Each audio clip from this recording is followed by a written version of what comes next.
de Pedro. Hoje nós estamos lendo o capítulo de número 2.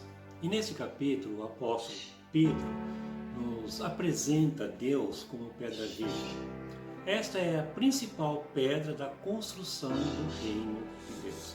Sendo assim, nós, os que cremos, os que temos Jesus Cristo como Senhor e Salvador em nossas vidas, nós somos transformados em pedras vivas e participamos dessa edificação.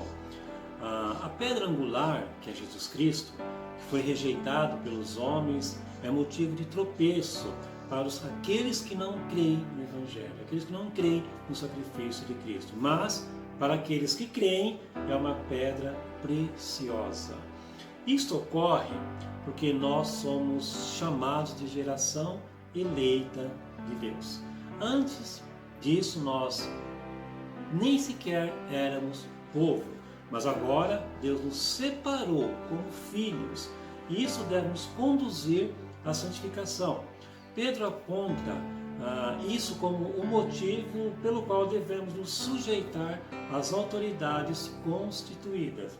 E do verso 1 até o verso 5, ele vai falar das pedras vivas. Então o versículo 1 diz assim: despojando-vos, portanto, de toda maldade, dolo, de hipocrisias, invejas e de toda sorte de maledicência. Então, despojando, jogue, tire de você, jogue fora toda maldade, toda culpa, toda hipocrisia, toda maledicência, jogue fora de você. Despojar é jogar fora, tirar, lançar fora.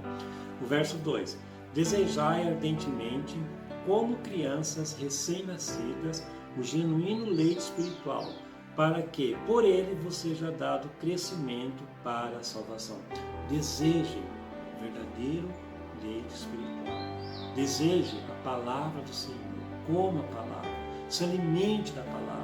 Então, por exemplo, como uma criança recém-nascida deseja o leite, você tem que desejar dessa maneira a palavra de Deus, tem que se alimentar dessa maneira a palavra de Deus, para que você tenha realmente um crescimento para a salvação. E o verso 5, ele diz: também vós mesmos, como pedras que vivem, pois edificados casa espiritual para serdes sacerdócio santo, a fim de oferecerdes sacrifícios espirituais agradáveis a Deus por intermédio de Jesus Cristo. Então, nós que somos as pedras vivas, somos edificados na casa espirituais, né? Nós temos esse sacerdócio para oferecermos sacrifícios espirituais. Não é sacrifício da carne, não, é sacrifício espiritual, que seja agradáveis a Deus por intermédio, tão somente intermédio de Jesus Cristo. Do verso 6 ao verso 8, ele vai falar da pedra angular. Então, no versículo 6 ele diz: por isso está na Escritura: eis que ponho em Sião uma pedra angular eleita e preciosa, e quem nela crer não será de modo algum envergonhado. Então, quem crer nessa pedra angular eleita, que é Jesus Cristo, não será de modo algum envergonhado. Porque naquele dia em que Cristo vier resgatar a sua igreja, aqueles que não creem, esses serão envergonhados. Mas se você crer realmente nessa pedra angular que é Jesus Cristo, crer de coração, você não vai ser de maneira alguma envergonhado. E do verso 9 até o verso 12, ele vai falar da geração eleita. Então, o verso número 9, ele diz: vós, porém, sois raça eleita, sacerdócio real, nação santa, povo de propriedade exclusiva de Deus, a fim de proclamardes as virtudes daquele que vos chamou das trevas para a sua maravilhosa luz. Esses são aqueles que têm Jesus como Salvador. Esses são aquela nação santa. Esses que têm Jesus como Senhor e Salvador é propriedade exclusiva de Deus.